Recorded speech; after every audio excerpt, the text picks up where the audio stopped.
தமிழ் குர்ஆன். இதுவே அல்லாவின் வர்ணம், ஞான ஸ்நானமாகும். வர்ணம் கொடுப்பதில் அல்லாவை விட அழகானவன் யார்? அவனையே நாங்கள் வணங்குகிறோம் என கூறுவீர்களாக.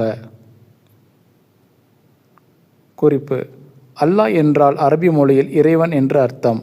தமிழ் மொழியில் இறைவா அல்லது கடவுளே என்று சொல்வதை போல் அரபி மொழியில் அல்லாஹ் அல்லது ரப்பே என்று கூறுவதற்கு ஒப்பாகும்.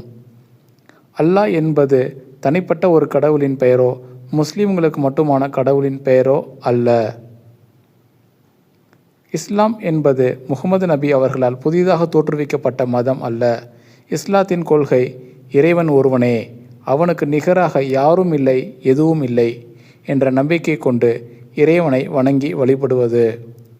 இதே கொள்கையை தான் மனிதன் தோன்றிய காலம் முதல் பல்வேறு நபிகள் மக்களிடம் எடுத்து கூறினார்கள்.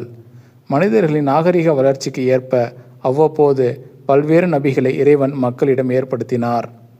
அனைத்து இறை தூதர்களும், அதாவது முகமது நபிகள் காலத்திற்கு முன்பு உள்ள இறை தூதர்கள் அனைவரும் இஸ்லாத்தின் கொள்கையை, அதாவது இறைவன் ஒருவனே என்ற கொள்கையை மக்களிடம் எடுத்து கூறினார்கள்.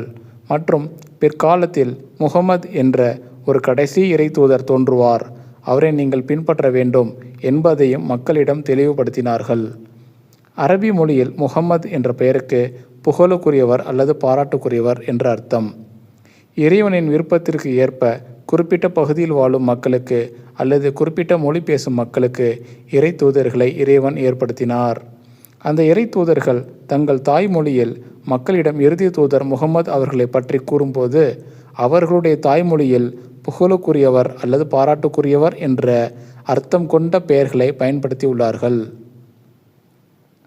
எக்ஸாம்பிள்: இஸ்லாம் என்பது ஒரு கட்டிடம் போன்று எடுத்துக்கொண்டால், மனிதன் தோன்றிய காலம் முதல் அனைத்து நபிகளும் இறை தூதர்களும் அந்த கட்டிடத்திற்கு பயன்படுத்திய ஒவ்வொரு கல்லை போன்று ஆவார்கள்.